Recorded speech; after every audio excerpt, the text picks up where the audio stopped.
Good evening, friends. It is Tuesday, May 26th. We are ticking down the last few days of May, and what a May it has been. Unlike probably any other we have gone through, at least in our memory. My name is Kama Hamilton Morton. I am the senior pastor of Grace United Methodist Church in South Denver. And you can find us on Facebook and on YouTube at Denver Grace UMC. And we continue to weather this journey, this season, the long and the short of it. And I wanted to pause, first of all, this evening. I'm thinking of some of the kiddos and youth and adults, perhaps in my life, some of those in my congregation here at Grace, some of those in former congregations in Billings and Choteau and Great Falls and other places that I've served. This is a season of graduations and of moving in some places from one school to another. I've been hearing the word continuation numerous times this last week, that different kiddos are having a continuation from one school to a next. So perhaps moving into middle school in the fall, or perhaps moving into high school in the fall. And there's this sense that this is the time of year when we acknowledge and lift up and celebrate what we've done so far in life, or in education, or in our goals, or in the things we've worked for. And yet there may be more ahead that we have the opportunity to work on and to move through. So for all of those that are in that season of continuation or graduation or commencement or whatever it may be, blessings to you. You have people who are proud of you, and regardless of whether you get to physically walk across a stage, this is a season of pausing to take in where you've been. I mean, how many times do I hear people talk about these kids that just keep growing and growing and getting older and older, and we think, how did that happen so suddenly? They were just toddlers. And that is part of the joy and delight of getting older, is having those reflections. So also I think about those who get us there: the teachers, the aides, the janitors, the principals, the administrators, all of those who in their vocational life are helping us to move through different phases of life and of education and of goals and of next things that may be unfolding. So as we are still in the thick of this COVID season, may we pause and give thanks for what has been, for what is and what will be in our lives, in our families, in our churches, in our neighborhoods, in our friendship circles, and in our broader community. Phew, it is such a time. I've also been thinking today that there have been some posts around social media that have been helpful. There are a lot of posts that aren't so helpful. But some of the posts that have been helpful in helping us to try to hold this season that we're in is giving permission for us that wherever you find yourself tonight, it's okay to be both grateful that you have a safe place to be tonight, maybe a fridge or a pantry that has food in it, that you have family that you can, if not see in person, that you can Zoom with or talk with on the computer or call on the phone, that you have friends that you can send a note to. It is wonderful to acknowledge the great and deep blessings we have, even today, even in this season that we are in. And also at the same time, to be exhausted, to be weary, to be tired, to just be stripped of energy, or that sense of what is next, oh Lord, or how long, and what is this journey going to be like? And oh gosh, can't I just try to get a good night's sleep? And how do I continue to keep my kids engaged and going in a positive way, and playing games and doing educational things? And so we can be people of the both and this season is really heightening a lot of that reality for many of us, that we can be both grateful and deeply feeling the deep blessings that we may have in our lives, and at the same time we can be completely spent. And as one who struggles with good sleep, and who really notices that, after a Zoom meeting or two, or after reading or planning or worship prep or whatever, it doesn't take long for my body to say, okay, I need a break. And to listen to ourselves, our internal selves, our bodies, our relationships, and to tend to us as we continue through this season. So as a part of our Grace congregation, a number of weeks ago, as this was just kind of starting, I started a recurring Tuesday night all Grace Zoom. And it's a delight on Tuesdays at 7:00. We invite anyone from the congregation to sign in, to join. And we never know from week to week who's going to be available to do that for a few minutes. Just young and old, and families and singles and all kinds of people through the weeks have done that. And it's been very life-giving to me as a pastor who knows that I can't go out and physically see a lot of people regularly right now. And so as we lift up how we're doing and what are we finding tonight, we were reflecting on some of the things we miss and some of the things we're trying to attend to. We've got some gardeners and people that are getting flowers and tending to plants and bushes and lawns and things outside, getting their hands into the earth. We have families with kids, again, that are moving from one phase to another, that have had dance recitals via Zoom, which I'm just amazed at. And one of our elders, our beloved elders tonight, Laura, she said, I've just been hearing about how we are not even at the peak yet, that we are in the middle of the first phase, and there may be a second peak in this first phase. And then this fall, we were talking about how this fall, they are saying that we very well could have another round of this. And so just trying to name it's just an amazing thing to consider, and what we can do to, again, tend to ourselves, tend to each other, care for each other in our, where we're at.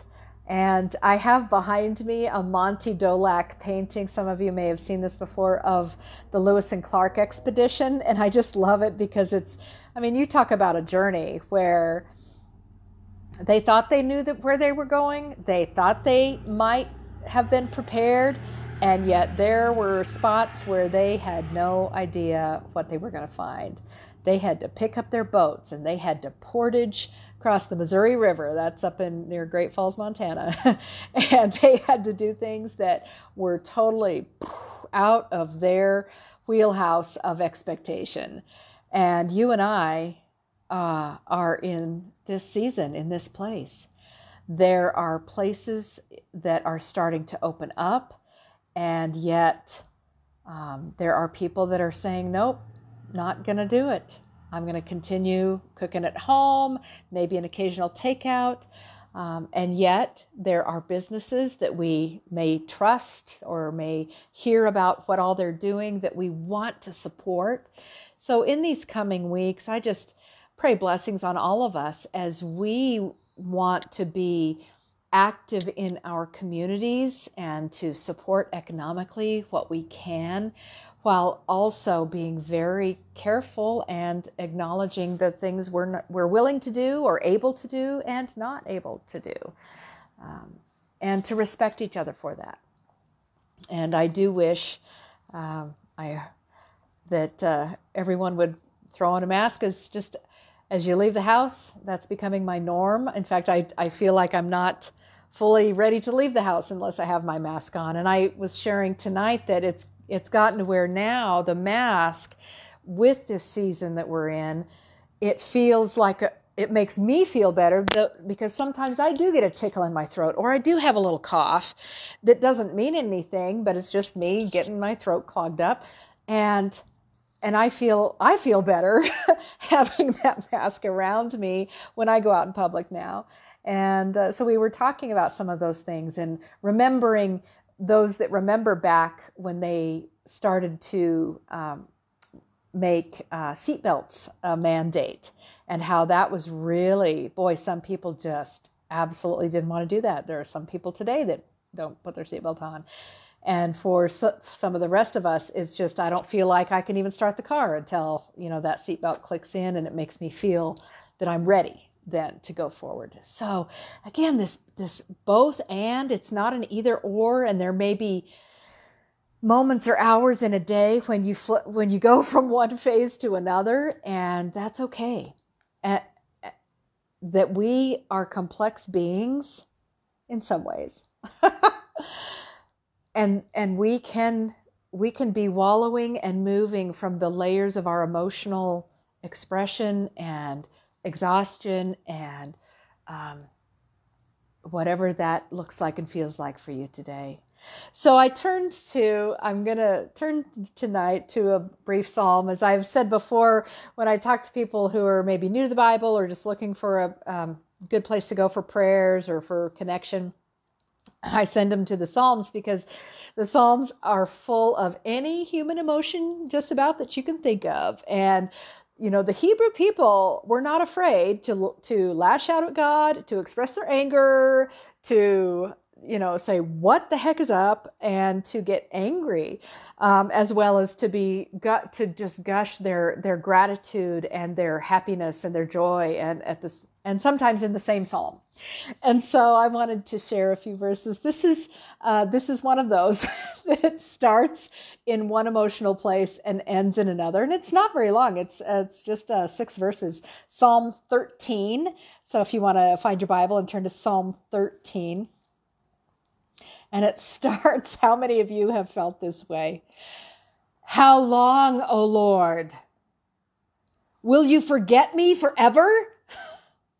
How real is that, right? How long will you hide your face from me? How long must I bear pain in my soul and have sorrow in my heart all the day? How long shall my enemy be exalted over me? Anybody out there? Can I get an amen? Take a breath. Consider me and answer me, O Lord my God. Lighten my eyes, lest I sleep the sleep of death. Lest my enemy say, I have prevailed over him. Lest my foes rejoice because I am shaken. But I trusted in your steadfast love. My heart shall rejoice in your salvation. I will sing to the Lord, for the Lord has dealt bountifully with me. Isn't that great? I mean, boy, from one end of the spectrum to the other in 6 little verses. And how many times today or this week or this last month have we held all of that mixture of emotion? And it's all real, and it's valid, and it's good to identify. Now, we may not want to wallow in it forever, part of what the Psalms teach us is that we can move through those things. We can experience them, authenticate them, name them, and then, like any good therapist will help us to do, to find mechanisms to help to move through them so we don't stay stuck. And so part of this season, part of the challenge and the opportunity of this season is to find what are those moments or those things that you can find or look to help move through and it could be a day to day, right? Or a week by week or a month by month, that as we continue to move through this season, that we have those moments where we're just there. And we're cursing at God. And we're like, what the heck? Or fill in your favorite cuss word. How long, oh Lord? Seriously, do you not see me? I'm here. Are you not taking care of us? And yet at the end to sit back and to breathe and say, and yet, but, that holy, but, oh God, how much have you blessed me? And I need to give thanks as well. So it's not an either or. It's a both and sometimes you can feel both things at the same time, and that's all right too. But I do pray blessings that as we're all on this, that Missouri River behind me, as we're moving through the journey of life, that we can stick our paddles in again tomorrow and see where God leads us. And so I'd like to close tonight with a song. I'm looking outside in the mornings. I am starting, as I'm trying to think of practices that I can do, simple practices, as I'm mostly at home. I pop into the church, briefly, periodically, and to the grocery store, but mostly I'm working at home and communicating and reading and working on worship prep and all that at home. And in the mornings, I am trying to go out. We have this lovely balcony with beautiful tall trees, and they are starting to get green a little bit, and they're starting to bud out. And it's just a lovely practice for me to do some reading in the morning. And so I thought of this song that's in our United Methodist hymnal, number 508. And faith while trees are still in blossom. And so the images of those things in our life that we may not yet be there, we may not yet see, and yet how are we grounded in a sense of faith to say, okay, God, I know you're there. I can't see you or feel you at the moment, or I don't know what's next for me at the moment, or I'm in a hard place. I've lost my job, or I'm underemployed, or, we've got some health concerns, whatever it may be. To be able to ground yourself in your claiming and naming as a child of God, a beloved child of God, a gifted child of God, and to hold on to that for what tomorrow may bring. Faith while trees are still in blossom plans the picking of the fruit. Faith can feel the thrill of harvest when the buds begin to sprout. Long before the dawn is breaking, faith anticipates the sun. Faith is eager for the daylight, for the work that must be done. Faith believes that God is faithful. God will be what God will be. Faith accepts the call responding, I am willing, Lord, send me. And so wherever you find yourself this night, may you see the buds that are starting to bloom. May you see Mother Nature shining her beauty. And we talked tonight at our Grace Zoom about how so much of our world can be seen clearer now that we have been pausing all of the driving and the travel and the polluting of our air. And so, oh God, is there a way for us to learn? Can we see the future? Can we see the fruit in the buds that are blooming? Can we see the potential for current and future relationships, even when we're tentative now? Can we plant the seeds of authentic, loving relationships with friends or family, with colleagues, even if the planting is done via Zoom or via phone or via a card in the mail? What can your practice be this week? Where are you on the river there behind today? If you're in a place to say, how long, O Lord? Seriously, God, where are you? Do you not hear me? That's a very real place to be. May you honor it and hold it. And may you try to find a place to keep moving down the river, even with that feeling that that we may move in and out of the layers of life that we're in right now. So a blessed Tuesday to you. It's time to go watch Grant. It's actually started a few minutes ago. If you haven't found it, it's a wonderful mini-series on the History Channel. So grace and peace, sisters and brothers. May you look for those moments of faith while trees are still in blossom. Amen. And good night.